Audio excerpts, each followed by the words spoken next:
శాంతి భద్రతలకు అద్దం పడుతూ మరి చిలుకూరు బాలాజీ దేవాలయంలో పెద్దలు చాలా కాలంగా సౌందరరాజన్ గారు, వారి తర్వాత ప్రధాన అర్చకులుగా అదే రంగరాజన్ గారు ఇక్కడ ఏదైతే సేవలు అందిస్తున్నారో వారిని ఇవాళ అగౌరవపరచడమే కాకుండా ఈరోజు రాష్ట్రంలో అధోగతి పాలైన శాంతి భద్రతల సాక్షిగా వారి మీద దాడికి దిగడం ఏదైతే ఉందో నిజంగా కూడా అత్యంత దుర్మార్గమైన, అత్యంత నీచమైన కార్యక్రమం.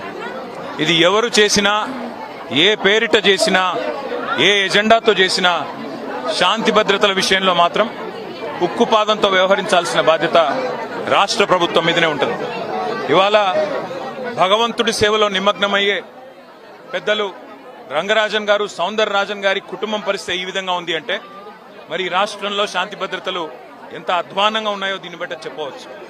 ఖచ్చితంగా ఈ దాడికి పాల్పడ్డ వాళ్ళు ఏ ముసుగులో ఉన్నా, ఏ జెండా పట్టుకున్నా వారిని కఠినాతి కఠినంగా చట్టపరంగా శిక్షించాలని చెప్పి రాష్ట్ర ప్రభుత్వాన్ని డిమాండ్ చేస్తూ భవిష్యత్తులో కూడా ఇలాంటి సంఘటనలు పునరావృతం కాకుండా కఠినంగా చర్యలు తీసుకోవాలి, కఠినంగా సమీక్షించి పూర్తి స్థాయి భద్రత కూడా అవసరమైతే వారికి ఏర్పాటు చేయాలి. ఎందుకంటే చిలుకూరు బాలాజీ ఆలయం ఇవాళ లక్షలాది మంది అభిమానులు వారికి ప్రపంచవ్యాప్తంగా ఉన్నారు. అట్లాంటి చిలుకూరు బాలాజీ ఆలయానికి మరి గొప్పగా సేవలు అందిస్తున్న ఆ కుటుంబాన్ని సౌందరరాజన్ గారు కానీ, రంగరాజన్ గారు గారిని వారిని అవమానించడం అంటే నిజంగా కూడా ఆ స్వామివారి భక్తులను అవమానించడమే, ఒక దైవ భక్తుడిని అవమానించడం అంటే దేవుణ్ణి కూడా అవమానించినట్టే. కాబట్టి తక్షణమే ఈ విషయంలో కఠినాతి కఠినంగా భవిష్యత్తులో మళ్ళీ ఇట్లాంటి పునరావృతం కాకుండా చర్యలు తీసుకోవాలని ప్రభుత్వాన్ని డిమాండ్ చేస్తా ఉన్నాం. ఆ సౌందరరాజన్ గారికి, రంగరాజన్ గారి కుటుంబానికి మేము పూర్తి స్థాయిలో అండగా ఉంటామని చెప్పి కూడా తెలియజేస్తాం. Thank you.